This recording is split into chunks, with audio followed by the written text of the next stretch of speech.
Welcome to another The Builders Extra. Today, we are going to dive into episode 93 of The Builders podcast with Kristi Spencer, my conversation with her just a few days back that published. So in this episode, or in this video, I am going to talk about imposter syndrome a bit. Because anytime that conversation comes up with a guest, I like to pull that out. I like to really emphasize that a bit. Because I think all of us, even as experts, grapple with it. And especially if you're just learning, though, when you're just coming up into some industry or some skill sets, whether that's web development or anything, even in marketing or advertising or whatever, you're going to feel that more or think about that more. And so in the context of our conversation, we stopped on this for a minute to talk about it. And she gave a great example. And the lesson from the example was people probably aren't thinking about you.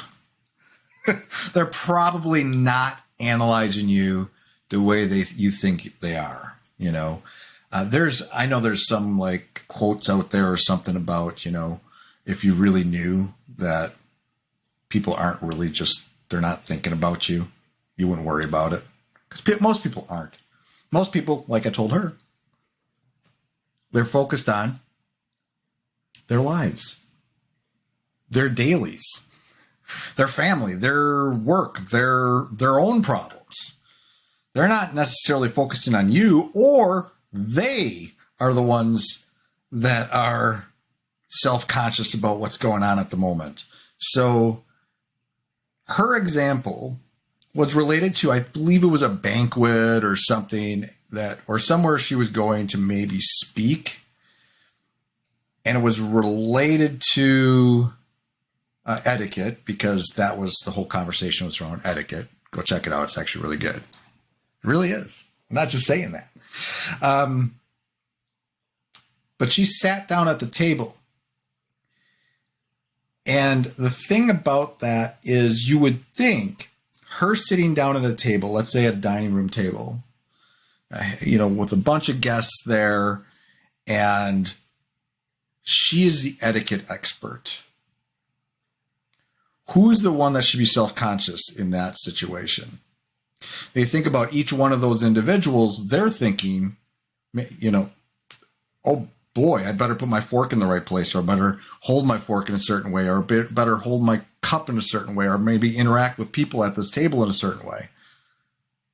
Because I have an etiquette expert across from me. But guess what?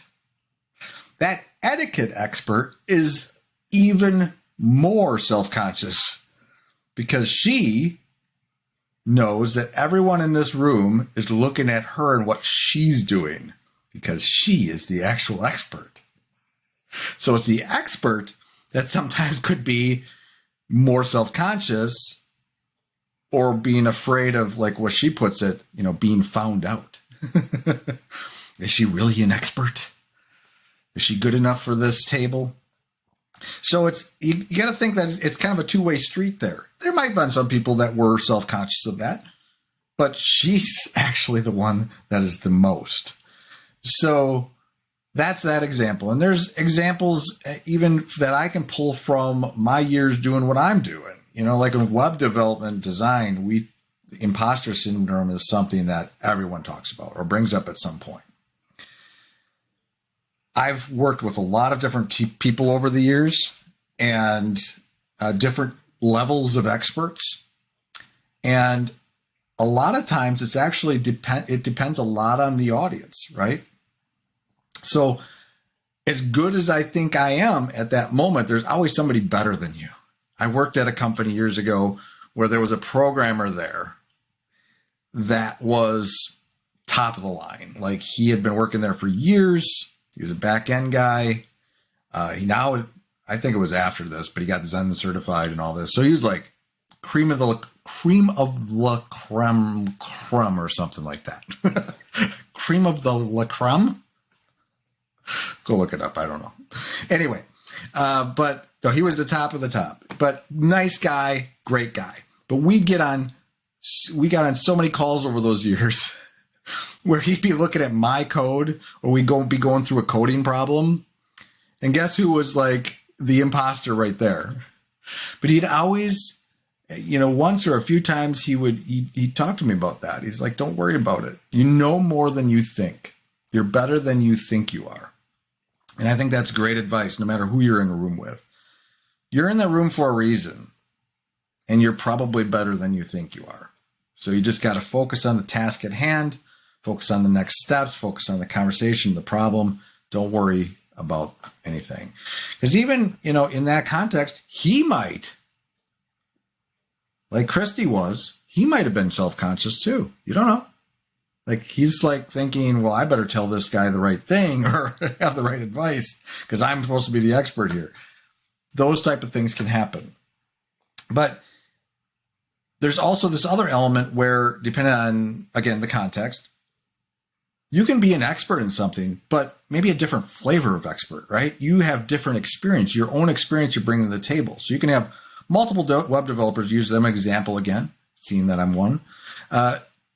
Multiple web developers in a room, all of them with 5-10 years experience, but it's all different experience, right? This person focused on this language for a while, or this type of content management system for a while, or framework.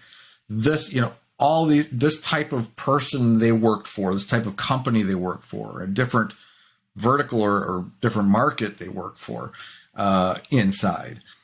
So even though you're all web developers, you all have different experience. So you should actually just understand that and understand we're all going to have different ideas. And that can actually be very valuable. You don't want everybody to have the same exact knowledge. That's weird. You want different perspectives. So when you come into something and you talk to somebody and you think they're judging you, maybe it's them just, they want to learn from you. They're going to learn something from you. You learn something from them. Another example that I used, I had a friend years ago that we had a conversation about this kind of thing. It was like, I was wishing I would have been doing what I was doing at that moment all my life because I was really enjoying it. That's basically what I'm doing now. But he said, don't worry about it. All that other stuff you did makes you unique, who you are. You come with a different skill set, don't worry about it. So there's that aspect of imposter syndrome. You think you're not good enough because you're comparing yourself to somebody that has just different experience. Doesn't mean you're better or worse. That person's probably going to learn something from you, or they're self-conscious for some reason. So even experts, it doesn't matter what level you're at. I've talked to people that have been CEOs that feel like they're an imposter from time to time. It's something, how you deal with that comes from just experience. Just experience, repetition, showing up every day, not worrying about it. Just learning and continuing to learn. If you feel like an imposter because somebody's correcting you or you didn't get a job or didn't close a contract or whatever you're doing in your space, that's just learning, and you'll get better at that. We all get better at that. That job I was just talking about, when I showed up that first day, I really felt like an imposter. But what did I do to overcome that?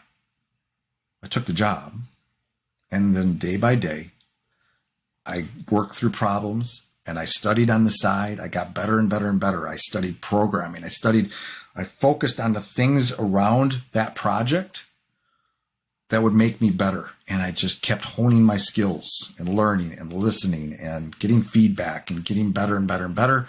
And to today, in a completely different context, from that, I do feel a lot more confident. I don't feel imposter syndrome too often. It still can crop in once in a while. But even when I can be on any call with a client or other developers and stuff, I feel pretty confident. But it's the other thing that's important too, is that when you don't know something, don't hide it.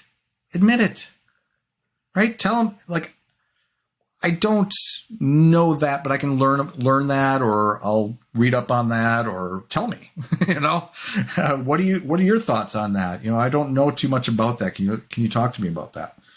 Because even if you're an expert, experts still need to learn. They still need coaches. They still need to, be absorbing information, especially if you're in tech. There's always new things. There's so much. There's nobody out there that knows everything, right? So don't be afraid to ask questions and admit that you don't know something. That doesn't make you less of an expert or an imposter. It just makes you human, right?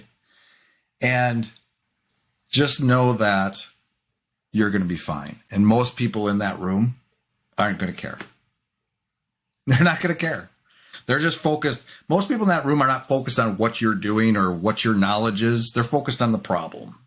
They're focused on what they're there for. And you should be too. Just focus on the next steps.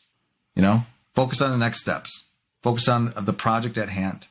Forget about yourself. You'll be fine, as we all will be. All right. Hope you found this interesting, inspiring. Don't worry about it. Get out there and just do your thing. Learn, get better, take feedback, all the stuff I just said. I'm just repeating myself now. I'm going now. Bye. Until next time.